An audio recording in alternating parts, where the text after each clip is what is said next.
Hello and welcome to today's MPG Primer. I think we're ready to get started. Again, welcome to everyone both in the room and joining us from Zoom. We are very fortunate today to have Dr. Heidi Rehm as our speaker. Dr. Rehm's work focuses on integrating genomics into medical practice using standardized approaches. She's co-director of the Program in Medical and Population Genetics here at Broad, an institute member at Broad, and chief genomics officer in the Department of Medicine at Massachusetts General Hospital. She is a leader in defining standards for the interpretation of sequence variants and a principal investigator on an NIH-funded effort called ClinGen, providing publicly accessible resources to support the interpretation of genes and variants. And thank you so much for being here, Heidi, and we look forward to your talk. Just a note on questions, we're again handling questions hopefully from two different locations here and everywhere else. So if you are here and have a question, please let me know and I will hand you the mic. If you are joining us from Zoom, please use the chat to post your question, and Sarah, who's also joining us by Zoom, will voice those questions as they arise. So thank you so much, Heidi. Excellent. So thank you all for letting us try this in hybrid format. We've been doing it at MPG seminars, so should work just fine. So I'm going to talk about clinical interpretation of genes and variants for disease causality. I encourage you all to ask questions along the way. Fine to stop. I can adjust the length of the seminar or lecture, whatever, accordingly. And I certainly encourage rich dialogue. So feel free to submit your questions on Zoom or shout out if you're in the room. All right, with that, button first, there we go. So when we think about clinical interpretation, I always like to sort of contextualize what we're doing in this space clinically. And this was a story that happened in the lab that I used to direct, where we detected a PTPN11 variant in a fetus with increased nuchal translucency. And that's a measurement in the space of the back of the neck that's done commonly on a fetal ultrasound. And when enlarged, can indicate either Down syndrome or a rasopathy disorder like Noonan syndrome. So this couple, their fetus was tested by genetics. And this variant had been observed in an Ashkenazi Jewish patient with Noonan syndrome and was reported in the literature as pathogenic from a very well-respected lab. But this was early in the days of genetic testing. We didn't have access to NOMAD or EXAC at that time. We didn't have population allele frequency from most populations. You had to just do the testing in your own lab. But I knew about a data set from Ashkenazi Jewish individuals. I asked to get access to see if we could look up the allele frequency in that population and was denied. They weren't ready to share with anyone else. So we did the best we could to interpret the variant based on the literature, reported as likely pathogenic. The couple terminated the pregnancy. And then later, when that data set was finally released to the public, it was clear that that allele was high allele frequency in the Ashkenazi Jewish population and was benign. So, not a great outcome, solely based on the lack of data sharing. Now we have much better resources and access to share data through both the ClinVar database, which we'll talk about today, partnering with the ClinGen program, which we'll talk about, and of course, here at the Broad, the NOMAD database, which lots of us participate in. Interestingly, a number of years later, a very similar story happened. This time, we now had ClinVar. There was a couple a few years ago had prenatal genetic testing, again, prompted by that same increased nuchal translucency measurement, and they had a VUS, and they didn't know what to do with that variant. But they saw in ClinVar that both the lab I directed had submitted it as uncertain significance, and GeneDx, another major genetic testing lab, had also submitted it as uncertain significance. So they reached out to both the ClinVar submitters, to myself and to GeneDx, and asked, do you have any additional information? We're pregnant, our baby has this variant. Do you know anything more? And so I was able to look up the case we had. I reached out to GeneDx and got the data from their case. And we were collectively able to reclassify the variant as likely benign, updated the interpretation in ClinVar, incorporated the data from the family who had reached out, and now this variant is likely benign, and this pregnancy was continued, and they had a healthy baby boy the following fall. So a very different outcome based really on data sharing and the advances that our entire community has made in accepting sharing of information very publicly. Also, one thing that's really important to understand is that variants in populations have vastly different frequencies. And so a variant that we may see in the US shown here, and by the full blue circles essentially means it's absent in the US, yet you can see in regions of Africa here that that variant is very common, and we could easily rule it out as pathogenic and call it benign based on population allele frequencies in other populations.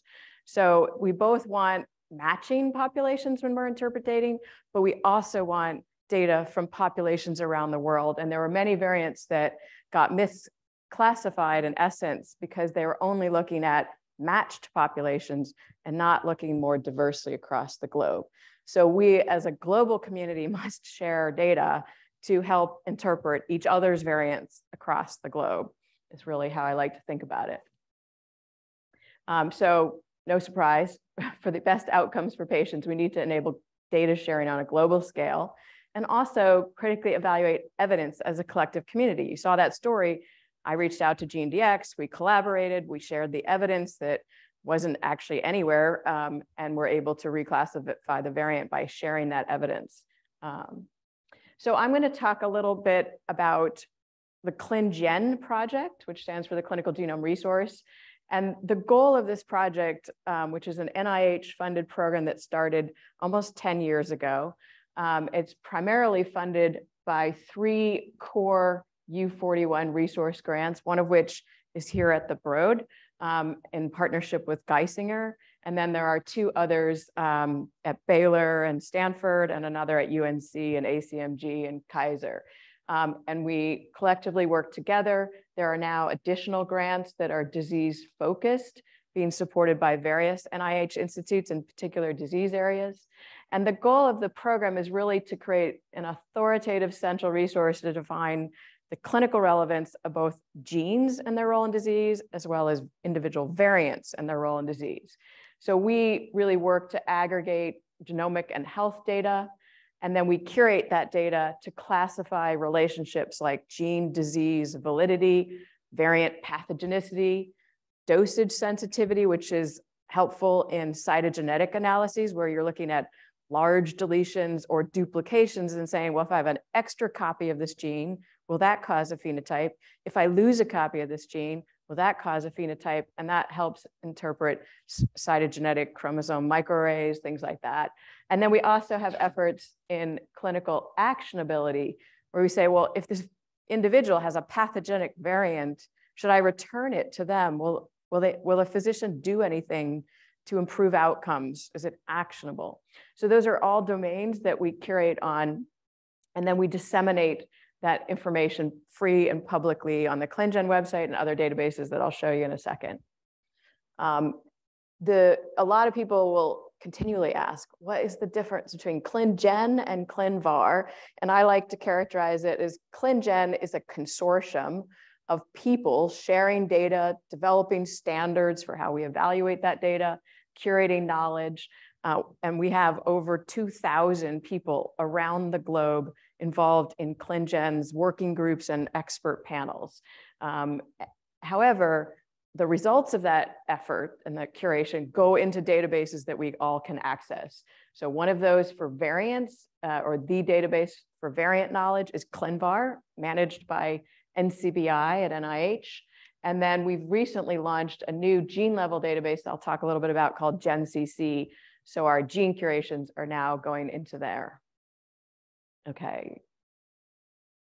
The other, so I've talked about, curating on genes and variants, and I think it's important to think about this in terms of 2 axes of implication.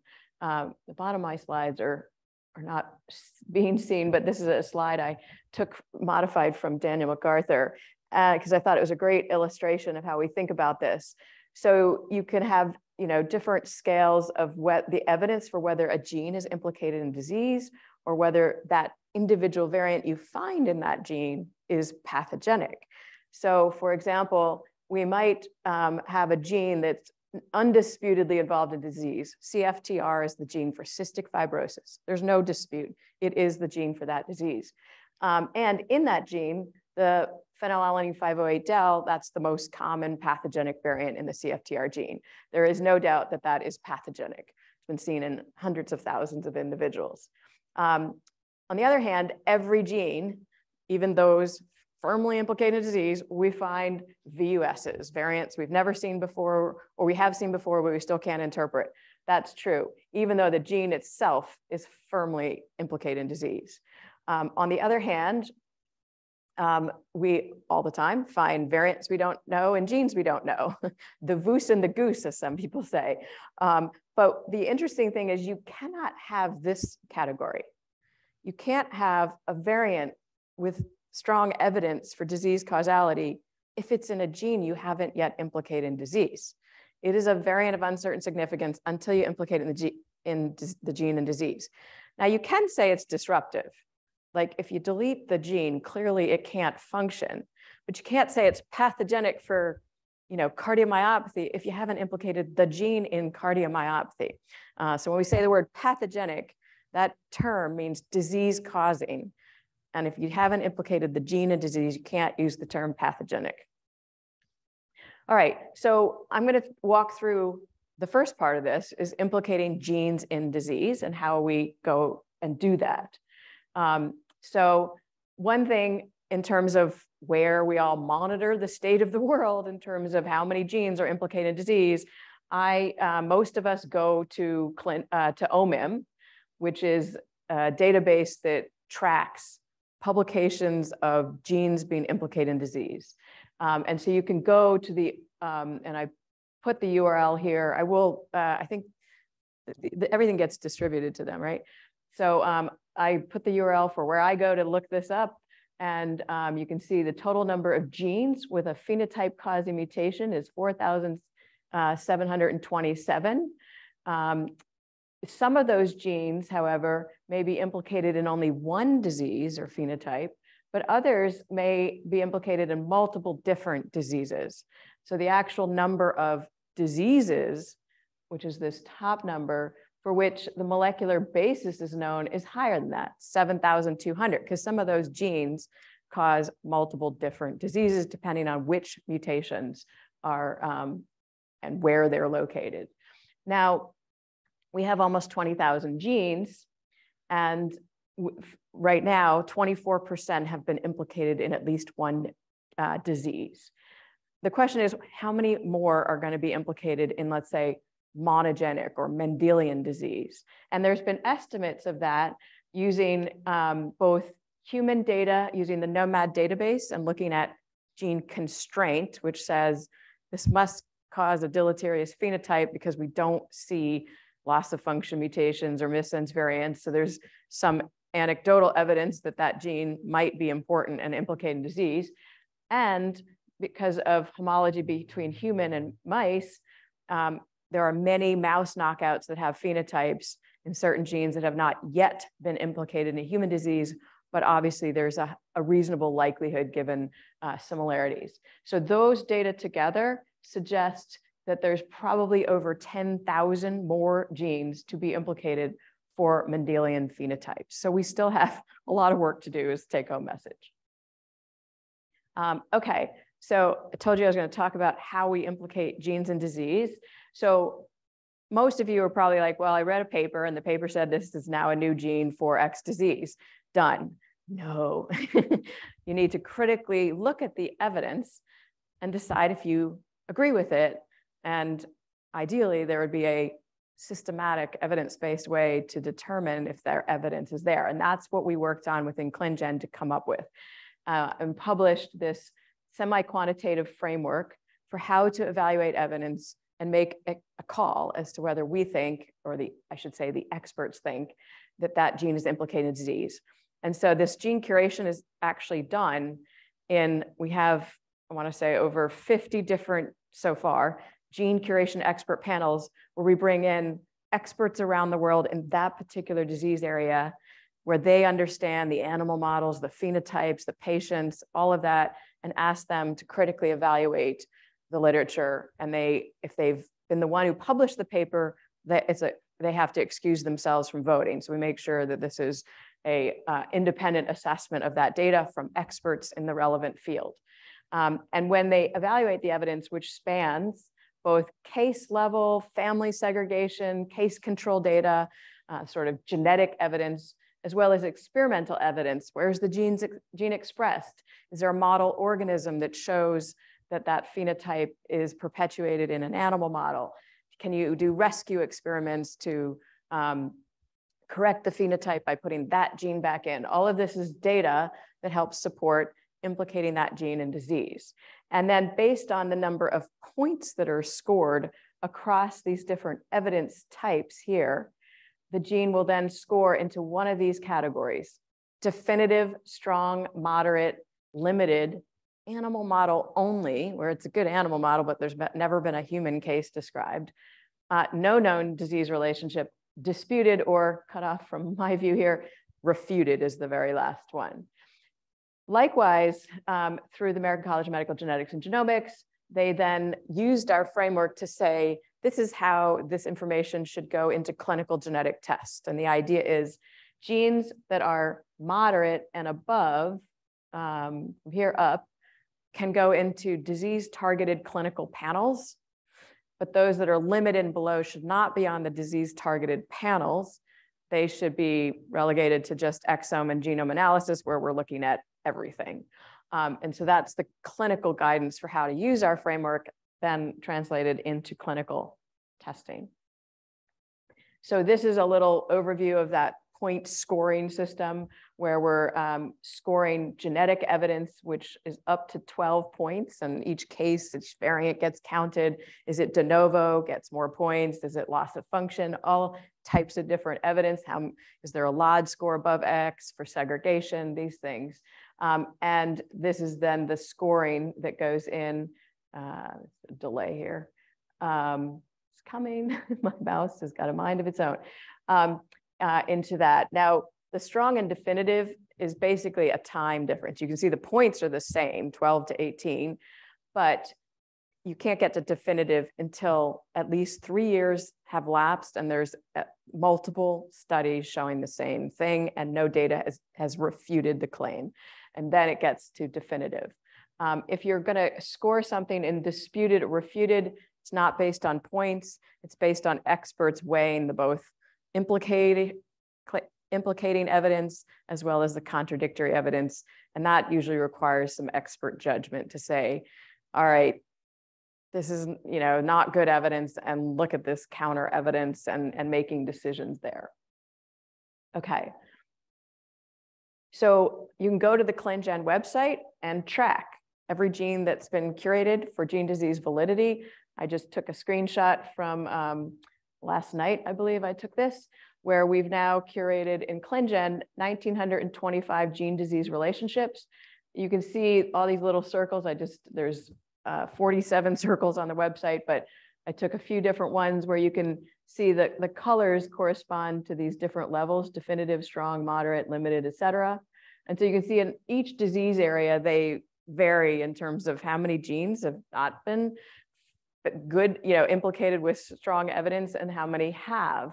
And overall, basically about 25% of genes that are published in the literature as implicated in a disease don't have sufficient evidence to support that claim. So word of caution, when you read the literature, you really have to look and see what's there. Okay, I think the most shocking example of this was in Brugada syndrome, which is an arrhythmia disorder, short QT. And the experts that included the person who published most of the papers disputed 19 of the 20 genes implicated in that disease. And so that was the most shocking sort of example of ruling out genes that had already been implicated. Now I show this figure from one of the papers, and one of the things that often happens in these limited, disputed, refuted scenarios is that you'll have very few cases, human cases, sort of genetic evidence, and then someone does a functional study, and that's what ends up like solidifying the paper and getting it published. The problem is a lot of those functional studies may not really replicate the human phenotype. And in the Brugada syndrome story, I think really what happened was they had a handful of patients with missense variants, and you find them in every gene in the genome. And then they did, because ion channels were known to disrupt genes involved in arrhythmia, they just took all the ion channels, found missense variants in a bunch of them, and then did ion channel studies to show that passage through the ion channel was affected with these missense variants. But that, just because you show an effect of an ion channel in an in vitro system doesn't mean it correlates with an arrhythmia phenotype in a patient, right? So really thinking about, is that functional evidence really recapitulating the human phenotype and proving disease causality? And I think that's where a lot of these studies went awry, is there just wasn't a good connectivity between the functional assay and the human phenotype. Okay, so you can go to the website and you can look up genes and you can find validity scoring, dosage sensitivity, actionability, variant pathogens. We also have pharmacogenomics in here. You can look at all together, or you can go specifically in the gene disease validity. If you're focused on that, you can download all the data. You can customize the screen. You can do whatever you want. It's all there, along with the evidence that's been curated. The next slide shows just zooming in on a particular gene, ACTC1. And one of the things to demonstrate here that I alluded to earlier is that genes can have more than one disease association. So you see here that this gene has been implicated in 3 different forms of cardiomyopathy: hypertrophic, dilated, and arrhythmogenic right ventricular cardiomyopathy. And what the committee expert panel did was say, it's definitive for HCM, only moderate evidence for DCM, and there's no known evidence for arrhythmia, ARVC. And then you can click on the green buttons and it'll open up the evidence reports that show all the publications and all the scoring and everything that went into that assessment. So this is very transparent in terms of how this evaluation has been done. And you can also look down at the dosage sensitivity for the gene, where they're scoring it to say little evidence for haploinsufficiency and no evidence for triplo sensitivity if there's a duplication. Again, access to the reports that show what evidence was scored. And this gene has also been evaluated for actionability, and there's a report on that, considering it actionable. All right, moving on. So I do want to make sure that you're aware of a more recent project going on called the MAIN project, which stands for Matched Annotation from NCBI and EBI. And this is an effort, for many years, there's been 2 reference sets of gene annotations, one maintained by NCBI in the US and one by EBI in the UK or in Europe. And they have not been matching. And they really took different approaches to how to define those gene transcripts. However, they've worked now over the last few years to make a single default reporting transcript, which are called the MAIN select transcripts, to be identical between the NCBI RefSeq transcripts and the ensemble transcripts.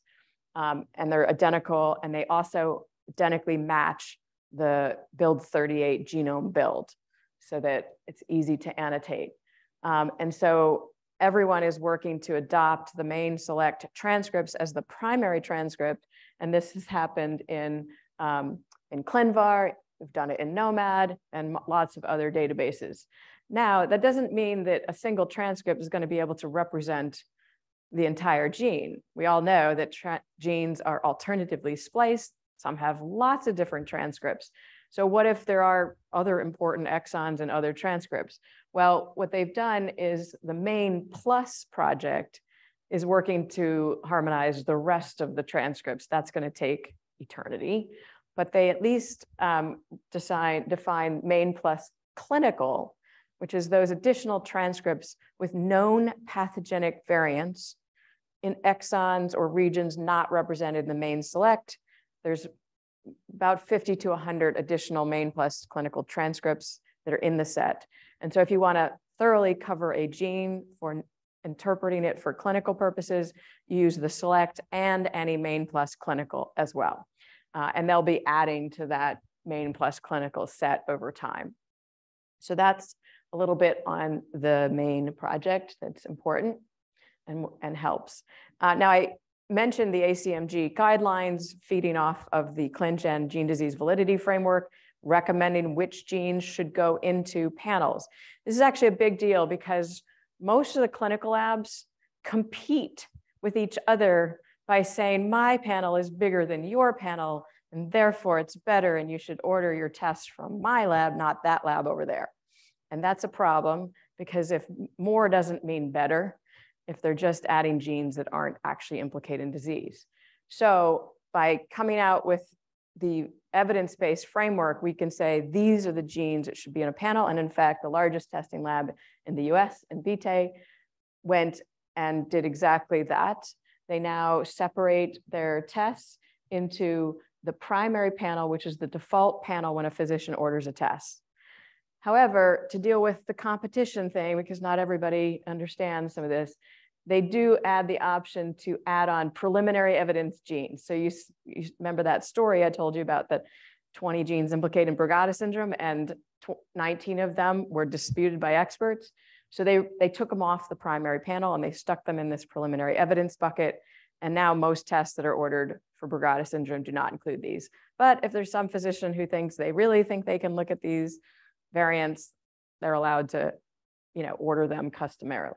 So that's how, some labs are working on implementing these efforts. I alluded to this, but if a gene scores in the categories of limited or below, it has to be classified as a VUS with regard to pathogenicity. What we've been doing is for moderate evidence genes, the ceiling is likely pathogenic. And the likely is really because the gene hasn't been fully implicated. And so you're sort of setting a ceiling there.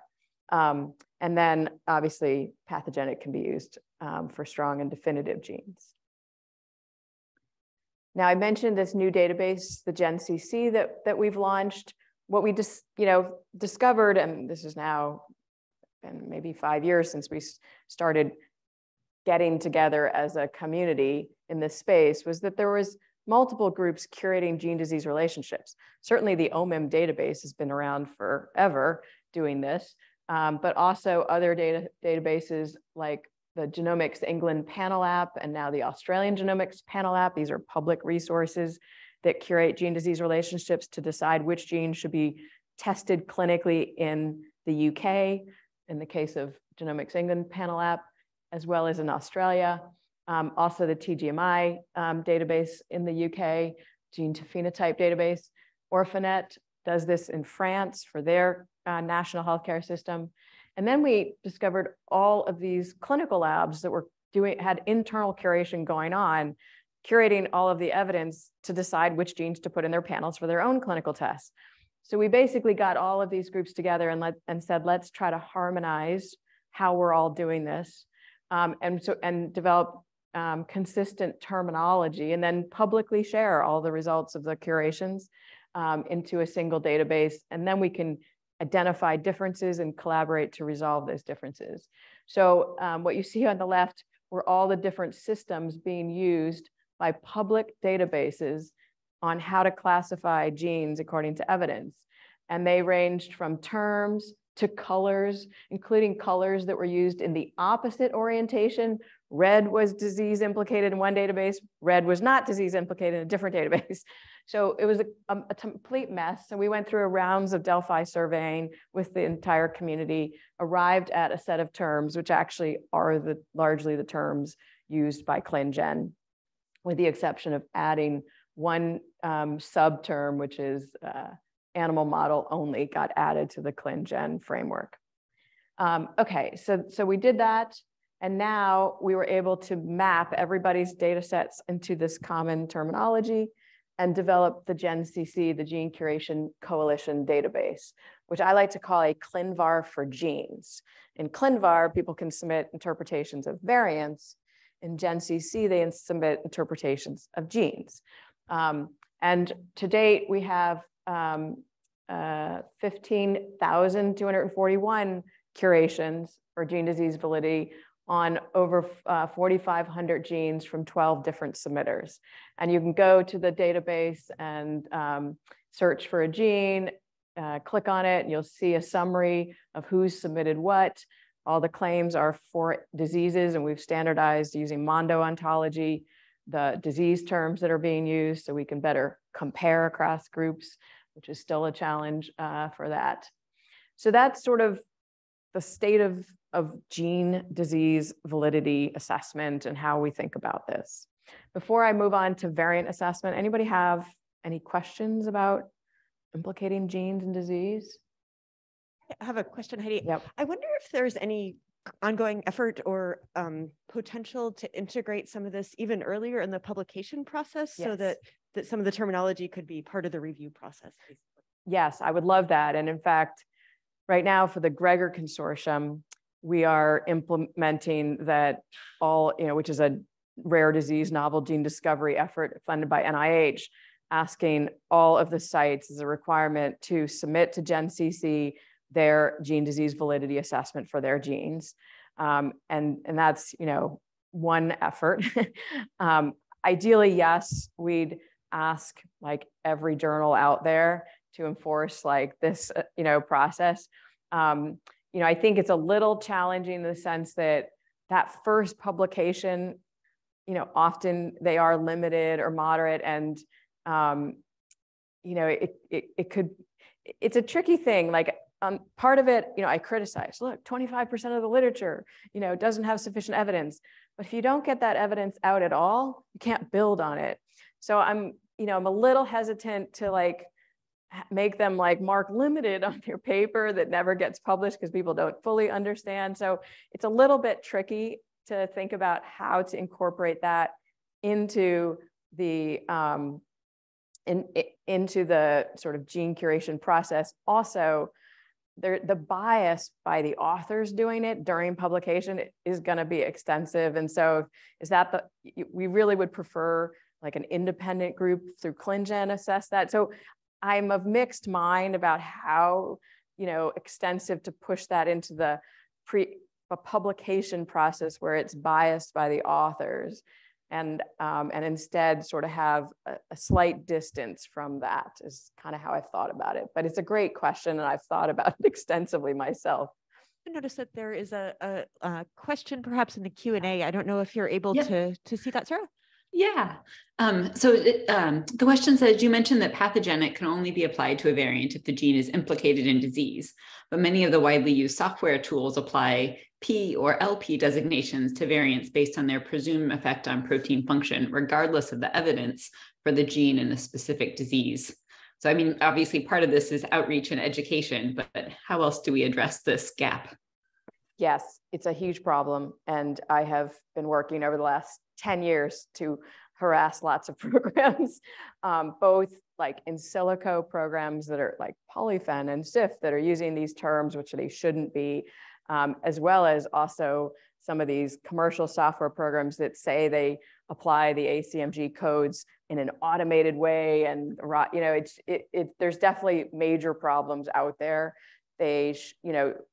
When for instance, these in silico prediction programs really are assessing deleteriousness or disruption of function, and their predictions, and they're not sufficient evidence to call a variant pathogenic. So they shouldn't be using that terminology. They should be using quantitative scoring that then gets incorporated into the full framework of assessing evidence for disease causality. So you're absolutely correct. It is a problem, but the more of us that can provide that feedback to these platforms, the better we can get that corrected. Does that maybe not satisfying? Yeah, and it prompted another question. Okay, go ahead. Which is, will ClinVar integrate the gene validity as a filter? That's a great question. Well, when you say as a filter, so what are you searching in ClinVar where you'd incorporate that? You just want to have the gene flagged when you're looking at a variant? Or it wasn't specified, but you almost wonder if there's a way to somehow,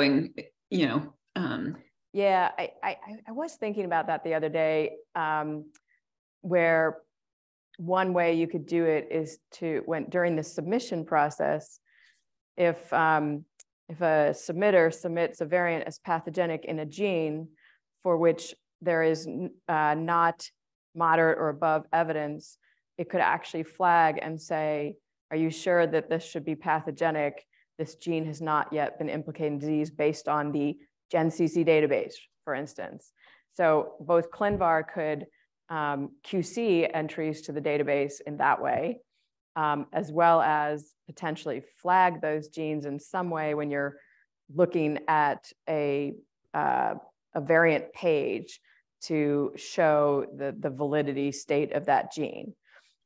So, I think one of the challenges is, I talked about the fact that genes often are implicated in multiple diseases, and the disease naming is kind of a complete mess. And so if you look in ClinVar and you see a variant and it says pathogenic, the disease that's notated ranges from not specified, which is a common one, to all sorts of things. And so, trying to figure out, well, that gene was implicated in this disease at a definitive level, but not that disease at, that one's limited. Now you still, for genes that aren't implicated in anything at moderate or above, you could certainly flag. But, making sure everything is kept up to date, and, if a brand new publication came out with like 12 groups around the world, collaborating and implicating a gene in disease, but it hasn't been curated by anyone yet, and they're asked to submit to ClinVar as a condition upon publication, which is now very common, then it's like, well, this gene isn't implicated in disease. Well, that's because our paper is showing that. So there's tricky things there. I think it's a great question to think about flagging maybe in ClinVar, but at a minimum, you can download the entire GenCC database, use that in a pipeline and alongside ClinVar, and then get that information. But so anyway, it's a good question, something to think about. This has sparked a vigorous debate in the Q&A now. And so, there's this thought of, should there therefore be very specific naming schemes for variants versus genes, so that variants get names like silent, likely silent, uncertain, likely deleterious or disruptive, or deleterious or disruptive. So it's a separate stream from the kind of the gene classification. Yeah, it is a great question. So we've standardized the terminology for variant classification to the terms pathogenic, likely pathogenic, uncertain significance, likely benign, and benign for Mendelian disorders. You get into common disease, then we have risk allele and likely risk allele and established risk allele and so on, protective allele. We haven't standardized the terminology around, I think this gene is disrupted, but it's not yet implicated in disease.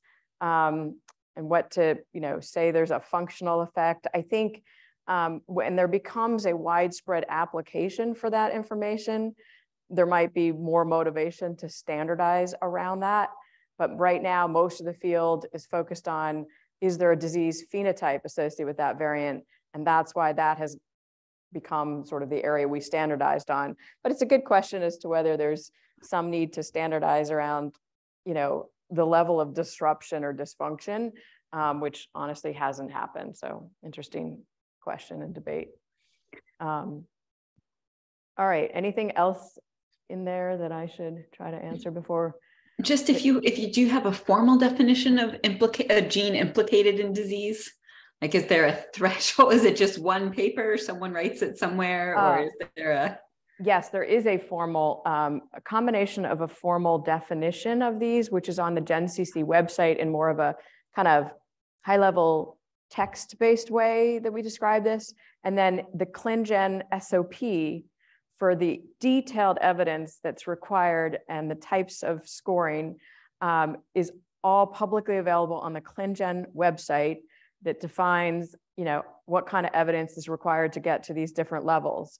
And it will vary across different genes as to what evidence is available. There's lots of incredibly well-established gene-disease relationships that are definitive, yet no one's been able to make an animal model. And it's all based, achondroplasia. There's thousands of patients with the single variant that causes, or there's actually two, causes that disease. There's no question, they're almost all de novo.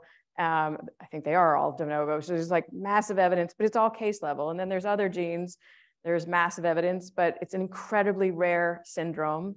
There's a handful of cases, but those are really good cases. There's great segregation and a really good animal model. And so it varies what that evidence is, and there has to be flexibility to score it differently, but it is defined in the ClinGen framework and that American Journal of Human Genetics paper. And as I said, we have sort of high level, more colloquial definitions on the GenCC website as well. So, all right, I'm going to move on and try to just fly through some of the variant side of this.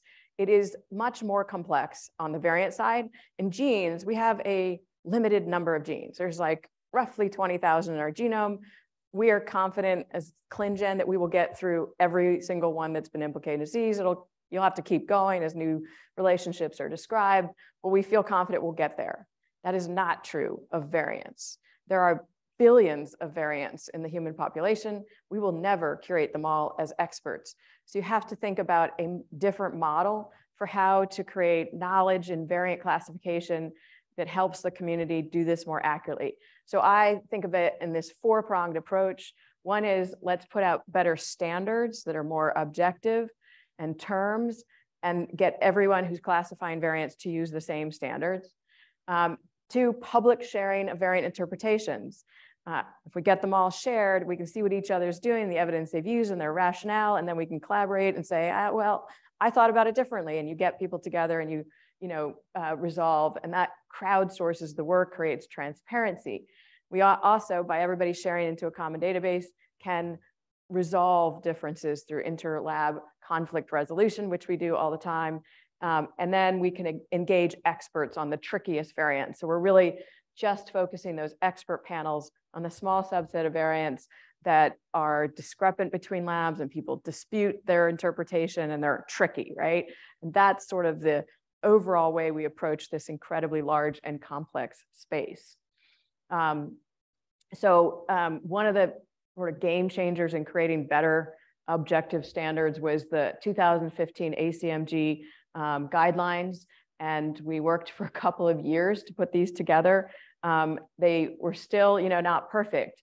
And back to this debate people were having, I want to reiterate this point that the pathogenicity classification is really around not does the variant impact gene or protein function, but does that impact lead to a disease phenotype? That is pathogenicity assessment. And we classify a variant according to disease with these 5 terms that I already mentioned. That is then separate from the third part of this, which is I'm sequencing a patient with a phenotype, trying to figure out why they have that phenotype. Is this variant I found causative of the symptoms in my patient? And you can find a pathogenic variant that has nothing to do with your patient's symptoms. So that causal overall test interpretation is different than classifying each variant you might find, which some you'll find in a healthy patient and aren't causing disease in that patient at all, but they're still pathogenic. Maybe it's a late onset disease or it's not fully penetrant, et cetera. So 2 different aspects of this process. The guidelines really focus on the second step. Is this variant pathogenic and classifying it? We also developed the term likely pathogenic and likely benign. Now you can go into the dictionary and ask what's the quantitative definition of likely, and the answer is none. So we defined it for our field through popular vote in the committee as 90%. Why did we do that? Because we felt that was sufficient evidence to allow a physician to act on the information. Almost nothing in medicine is 100% certain. in any field, but you get enough pieces of evidence and the physician feels confident enough to care for a patient and take a management approach. Same that we were trying to establish in variant classification. And that's why we defined the term likely as 90%. That then allows us to think about the evidence base. And if we have quantitative measures of evidence, disruption and other things, we can then say, well, that is enough evidence to get to likely pathogenic because we defined it as 90%. So it sets a bar for where that evidence should go. We then defined all the different types of evidence that we could come up with for how you implicate a variant in disease, and then tried to roughly label them in terms of the strength of that evidence as to supporting, moderate, strong, or very strong. But then for each of these, we allowed a range, like the baseline default is this, but if you have more of that, you can go up, or if it's a little less stringent, you can go down, things like that. So it's sort of giving this basic framework. And that was both for pathogenic evidence and benign evidence. We then put that into an overall framework where you could, by having 1 strong and 1 to 2 moderate, you'd get this, or 3 supporting and that, you'd get that, this sort of menu of how to arrive at these overall terms. And then I made this lovely rainbow chart to sort of put these different evidence types in broad categories to help think about the types of evidence you're using. So that's been out since 2015. We have been working on the update to these guidelines that are being led by Les Biesecker and Stephen Harrison, through both a ClinGen group called the Sequence Variant Interpretation Working Group that's been around since ClinGen started, as well as the new ACMG AMP CAP ClinGen, now all 4 groups working together on the new version of this, which we hope will come out next year. And we've been working to bring the more objective criteria that ClinGen has been developing for these different evidence codes over the last 5+ years into this new framework. We also, all of the expert panels within ClinGen specify how to apply these rules to their specific genes in their disease area. So like, this is a good functional assay, and if you get this result, you can count it as strong evidence. This is not a great functional assay. You can only count it as supporting, or you can't count it at all. It's a terrible assay. So they're providing guidance for how to apply these rules for a particular gene or set of genes in their disease domain. And then those rules get reviewed by our SVI committee to make sure they're not going off on a tangent. So this is just an example. In the ACMG framework, we simply defined if you have a de novo variant in a patient with disease and no family history, you can apply PS2. What if you have 5 de novo variants? Do you get more evidence? What if you have a de novo variant, but the gene phenotype or the patient's phenotype isn't a great match for the gene's phenotype?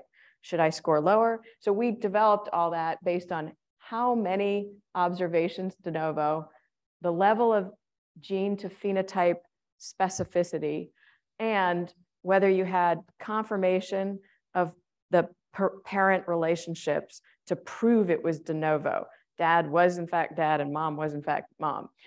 So all of those are then incorporated into a much more granular guidance for how to apply this evidence and score these codes into supporting, moderate, strong, very strong. So this is just examples of how we're taking the original framework and then specifying it with more granularity to make sure that people are using it in the same way across the community. Okay, oops, skipped ahead. So you can go to the ClinGen website and all of these additional pieces of guidance are all up there. Some are published in papers, others are just little white papers. They're all there. Also, all the specifications for the expert panels are in a criteria specification registry. So your gene that you're interested in might have specific criteria for how to use these rules if it's been done by an expert panel. Now, the new framework we're moving to will get rid of these broad terms of supporting, moderate, strong, et cetera, and move into an entirely point-based system based on the Bayesian framework that was published around our guidance a few years ago by Sean Tabtijan and colleagues. We'll also move to a sub-tiering approach for VUSs. The confidence interval for VUSs is extraordinarily broad. 10% chance of pathogenicity up to 90% chance. We physicians find it very useful if we can say, you know what, this one's almost likely benign, don't pay attention to it, versus this one's almost likely pathogenic in its scoring. Go do segregation in the family, test the parents, look for de novo occurrence, do cis-trans testing, do more stuff. You only want to invest those resources if you're on the right side of this towards pathogenic, not the left side. So we'll be launching this sub-tiering approach as well. I only have a few minutes left, so I'm going to just sort of skip through quickly some of these. I talked about ClinVar. It's a database where everybody's sharing classifications. You can look at this slide later, but it took a huge cultural change to get all the, particularly commercial labs, to submit their data. And most clinical labs in the US are now submitting 84% of the data is actually from the top 20 submitters, 15 of which are commercial clinical labs. It's been a major successful story in wide-scale pre-competitive data sharing, and has just dramatically changed our field in terms of the accuracy of variant classification for patient care. I don't have time to go into some of the star systems in there.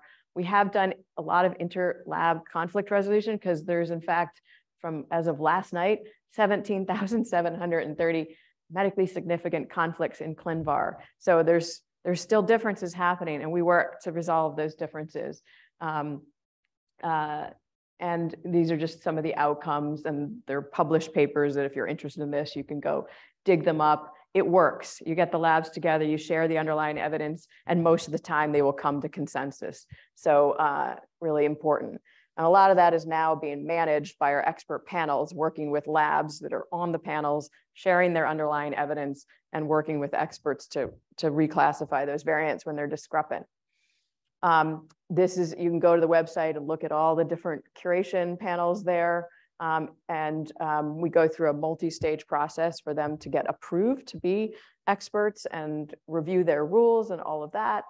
And these are 55 VCEPs in various stages of approval to become bona fide expert panels classifying variants. And this is just some of the statistics on the website. And most importantly, if you want to get involved, you can join these expert panels either as an expert, if you have a particular disease area that you're an expert in, or simply as a volunteer, and you can be trained on how to curate, join to volunteer. It's not a huge amount of work, maybe a variant every few months. So not a lot, too much work, but it also allows you to work with experts, really learn this space well by participating. And I just want to acknowledge a huge number of people that are involved in the ClinGen program, both leadership and over 100 staff involved in orchestrating this whole thing. And then of course, all the expert panel volunteers from around the world.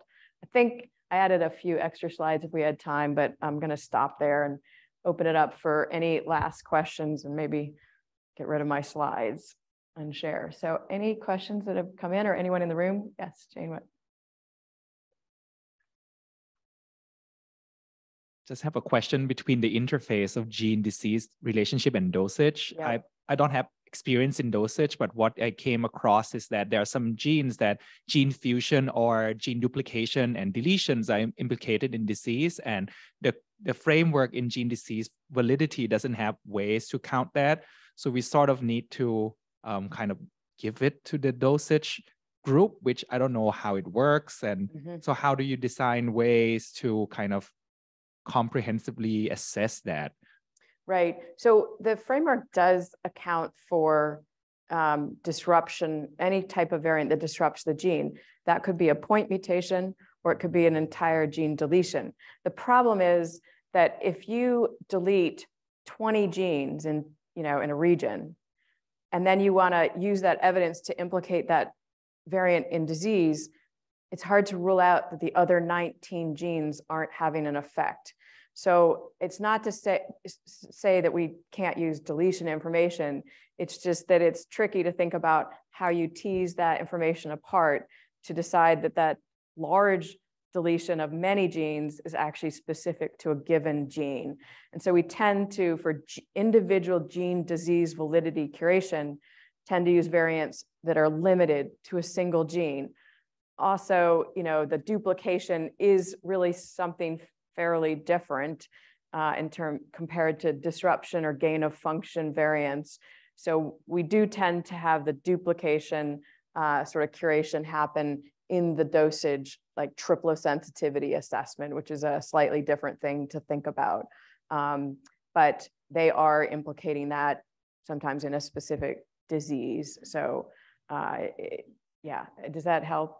So within the dosage group, are they also organized in different organs and different disease system? That's a good question. No, the dosage sensitivity group actually started before ClinGen was even formed. It was a community of cytogeneticists coming together, and they just cover all genes. So there's not disease-specific well, that's not entirely true. They have broken into, I think, neurodevelopmental subgroup compared to other diseases, given just a whole lot in the neurodevelopmental space. So I think there are now two subgroups, but they are, largely curating, and they do both gene-specific curation for dosage. They also are looking at large chromosomal segments like 22q11. Is that associated with the George syndrome or not when it's multiple genes? So they will curate loci that span multiple genes for the well-known or emerging, chromosomal regions that are also get curated, but they're largely not disease-specific. Thank you. Yeah. I think we have one question in the room and perhaps another on the Q&A. Hi, I had a question that I was initially thinking of more inheritance mode, but it might also be a dosage question. I can't think of a specific case, but hypothetically, let's say that you have a variant that might be minorly disruptive, and by itself, it wouldn't be pathogenic, but it is in a gene that you might already know is implicated in disease, that might have a different inheritance mode. But this variant, in combination with a stronger variant, does cause disease. Like, how would you incorporate inheritance into your evaluation framework? Yeah, it's a great question, and this does come up. So for instance, there's a biotinidase deficiency variant that's present in close to 5% of the population. You can be homozygous for it and not have biotinidase deficiency. However, if there's a fully null allele in trans, it brings you to a threshold that does cause biotinidase deficiency. It's largely partial to biotinidase deficiency. So that is a hypomorph, and we have a lot of hypomorphs in different genes that may only cause disease, if they're recessive when they're in trans with a more severe variant, or it could be a variant where, let's say, a dominant disorder and, full null alleles cause one phenotype, but these hypomorphs by themselves cause a different one. It could also be a cis effect. So the variant is in cis with another variant on the same allele, and when together they lead to a phenotype, but when that other variant is not there, they don't. Most often that tends to come up where they've just always been observed together and you can't separate because you just don't have data from a patient who only has one or the other. And so we've been hitting a lot of these variants and largely sort of, mainly focusing on which one has slightly more evidence, and we put the pathogenic tag on that one. But then in the evidence summary, it'll say this variant has only ever been found in cis with this other allele. If you observe it without that other allele, the evidence doesn't apply because we really don't know what that effect of the other allele. And then you might put the VUS tag on the other allele and say, this has only ever been found with that one, and make sure you look over there to make sure you didn't miss the pathogenic variant that we think is the causal one. So there's all sorts of complexities there in terms of the interpretation of variant, dealing with hypomorphs, dealing with cis-trans effects that are getting more and more complex, but we can do that curation and represent it. It's just sometimes a little kind of manual. Does that make sense? I think I've seen similar tags in ClinVar already. Is there like any plans to kind of update the guidelines to have that more on the level of like the classification labels themselves? Yeah, it's a great question. We've struggled with this in ClinVar because, like, for instance, there's a common BRCA variant that's two alleles in cis, and the expert panel was like, we only want the variant represented as a haplotype in ClinVar because that's what we can interpret, put it in there. And then what happened was the automated pipelines that every lab is using did not pick that variant out off their VCF because of this haplotype structure, and they didn't match it. And lots of pathogenic variants were getting missed. And so we were like, please submit the individual variants by themselves with tags that are important to flag that from a common VCF, and then also refer, and you'll see linkages in ClinVar between the single allele, but then it'll reference this allele is also part of a haplotype. Click here and you'll get to that one. So we've done that very intentionally to enable large-scale computational filters to pick up these variants when nobody's thinking about this off of a large VCF, but also making sure that data is represented as accurately as possible in the interpretation end. So we think we've done the best we can dealing with both sides of the game, but I'm sure, if you have specific feedback about how to represent these, happy to take, feedback. Yeah, was there one? We'll do one last, we got to get over next door for the. Yes, I think we're right up against the end of our time slot. Sarah, I don't know if there happens to be a question, or it looks like two on the Q&A that you want to raise now, or? Yeah, I mean, I think the first one was just asking about the guidelines for where the assay validity, and that sounds like that's on the ClinVar website. Yes, there is a paper from ClinGen on functional assay validation and to determine what constitutes a strong, moderate, supporting. The first author is Sarah Bernick, I think. So if you can't find it, let me know, and but it's right there on the SCI website for ClinGen. And then there was just a note, I think this is a great question, but just noting that the majority of the leadership is female and how that came about and lessons we can learn. And I think that will be its own MPG primer that actually we should definitely have you back for. I was noticing that too, as I was putting that figure together, where there are 3 men and like 25 women. So it is actually a little bit in the clinical laboratory space, a slightly higher preponderance of women. I don't know if expert curation opportunities and collaborative work tend to attract women. It certainly attracts me. So it's a great story for a chat over beer at some point. Thank you. Thanks. Thanks so much, Heidi, and thank you everyone for your questions.